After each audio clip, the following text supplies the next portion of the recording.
कर्मचारी हैं, ऐसे अनेक लोगों को, ऐसे अनेक समाजसेवी लोग, ऐसे अनेक जिनके पास कुछ नहीं है परंतु अंदर से दिल है, तो उन्होंने दूसरों से पैसा इकट्ठा करके, सामग्री इकट्ठा करके भी इस कोरोना काल में अभूतपूर्व काम किया। उनको भी बहुत से लोगों ने सम्मानित करके जब राजभवन में लाया तो मुझे बहुत आनंद आया कि इसके लिए कोई जरूरी नहीं कि आपके पास बहुत चीजें हो, आपके पास दिल होना चाहिए। और भी सौभाग्य मुझे देख करके, महाराष्ट्र में जैसा है ऐसा देश के अन्य भागों में भी हुआ होगा, परंतु यहाँ इतने मनोयोग से लोगों ने काम किया। मुझे लगता है कि हमारे अजय जी ने, कौन साहब ने अपने मंच का नाम एकता मंच रखा है। हम लोग वैसे लड़ते झगड़ते रहते हैं, स्वाभाविक है, घर में भी लड़ाई होती है, भाई में भी होती है, सुना मैंने पति पत्नी भी होती है। लेकिन ये जो कोरोना का कालखंड था, उस कोरोना के कालखंड में सब लोग ये भूल गए कि कौन किस पार्टी का है, कौन किस विचारधारा का है, कौन किस प्रोफेशन को कर रहा है, कोई छोटा है या बड़ा है। जो भी अधिकतम जिससे हो चुका, वो चाहे पुलिस का सिपाही होगा, चाहे अधिकारी होगा, चाहे एकदम सामान्य नर्स या वार्ड बॉय होंगे, हर एक ने कहीं न कहीं अपनी ड्यूटी बहुत ढंग से की। और ये सचमुच ये भारत की यही बड़ी महानता है कि यहाँ जब कभी संकट आता है, लोग पश्चिम के लोग कहते हैं ये भारतीय लोग कैसे हैं, वैसे तो लड़ते ही रहते हैं, जब संकट आता है तो सब एक हो जाते हैं। यही तो भारत है, यही तो उसकी विशेषता है।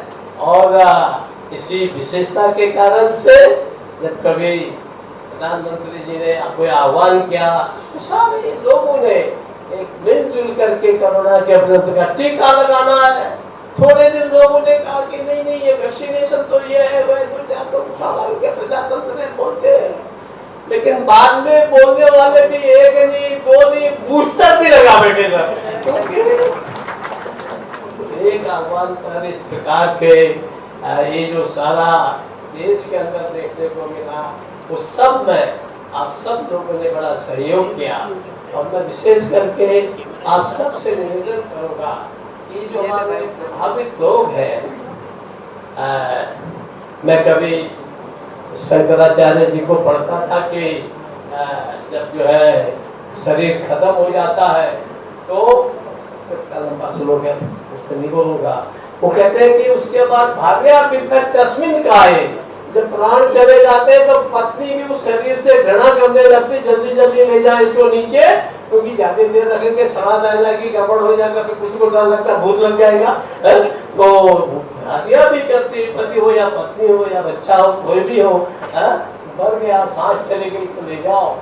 लेकिन यहाँ मैंने देखा, मैंने अनेक लोगों के अस्पताल में फोन किए, अनेकों प्राइवेट हो चाहे सरकारी हो, बहुत लोग मेरे पास आते थे, बात कराते थे, साहब आप जरा बात कर दीजिए डॉक्टर साहब से। तो मैंने देखा कि वहाँ माँ जाने को तैयार नहीं, बच्चा कोविड से भर्ती है, पिता जाने को तैयार नहीं, पत्नी जाने को तैयार नहीं है। आप कल्पना कीजिए ऐसे समय में मेरे डॉक्टर, मेरे नर्स, मेरे कर्मचारी रात दिन काम करते रहे, तो क्या भगवान से कम है क्या?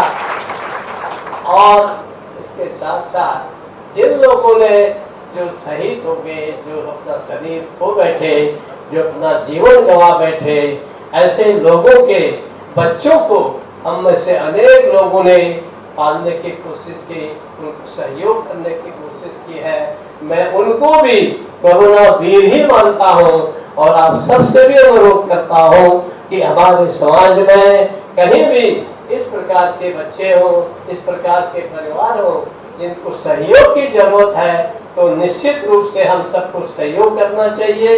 यदि मुझे भी किसी को कहने की जरूरत पड़े, आप मुझे बताइए कि आप इनके लिखाई से सहयोग करिए, मैं भी उसमें अपना कोशिश करूंगा कि, क्योंकि आजकल बहुत से ऐसा फंड है, दूसरा लोगों के पास चीजें हैं, तो आपको करने की जरूरत है। हम कहाँ से कर सकते हैं ताकि ऐसे जरूरतमंदों को उनको आवश्यकता है, जो वास्तव में नीडी है, ऐसे लोगों को हम सहयोग कर सकें, पुण्य कमा सकें।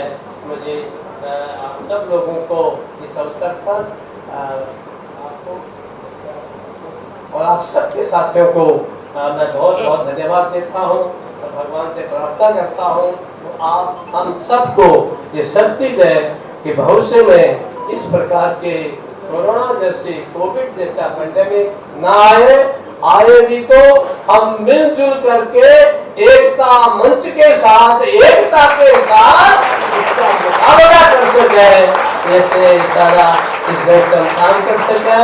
मैं आप सब भाई बहनों का बहुत बहुत अभिनंदन करता हूँ। बहुत बहुत धन्यवाद।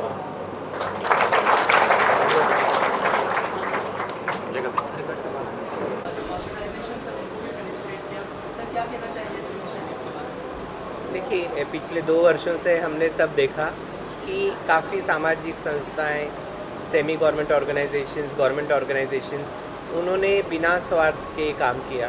तो एकता मंच के द्वारा हमने एक छोटी सी कोशिश की कि किस तरह से जो फ्रंटलाइन वर्कर्स थे जिन्होंने बिना स्वार्थ लोगों के लिए सेवा दी है, उनको हम लोग प्रोत्साहन करने के तौर पे किस तरह से उन्हें एक मुंबई कर की तरफ से एक उनका आभार प्रदर्शन करें, इसलिए कार्यक्रम का आयोजित किया गया था। उसके साथ साथ ऐसे बच्चों को भी हमने मोटिवेट किया जिन्होंने अपने दोनों पेरेंट्स गंवाने के बाद जो उन पर दुख का पहाड़ गिर पड़ा था, उसको दुख के साथ भी उन्होंने 75% के ऊपर मार्क्स प्राप्त किए, चाहे वो एसएससी एग्ज़ाम्स हो, एचएससी हो या ग्रेजुएशन हो। तो ऐसे बच्चों को भी हमने हौसला अफजाई करने के लिए कार्यक्रम आयोजित किया था।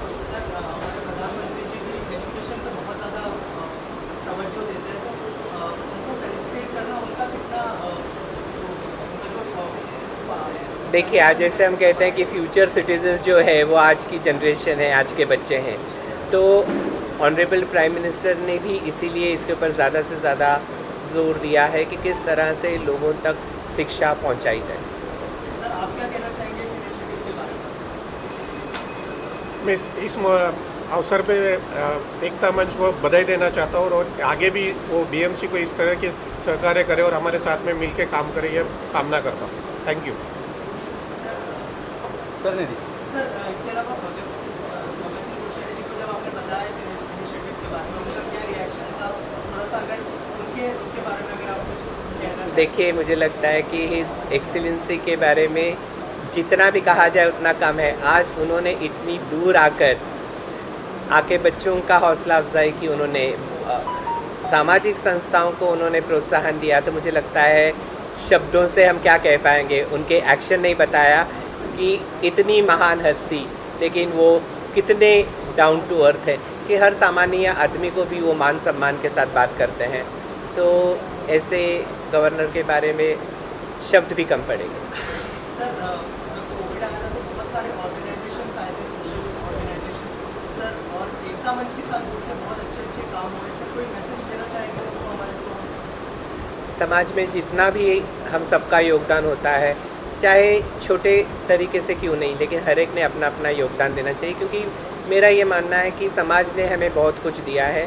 तो कहीं वक्त आता है कि जब हमें भी समाज को लौटाना चाहिए, जिस तरीके से क्यों ना हो, चाहे छोटे तरीके से क्यों नहीं हो, लेकिन ज़रूर करना चाहिए।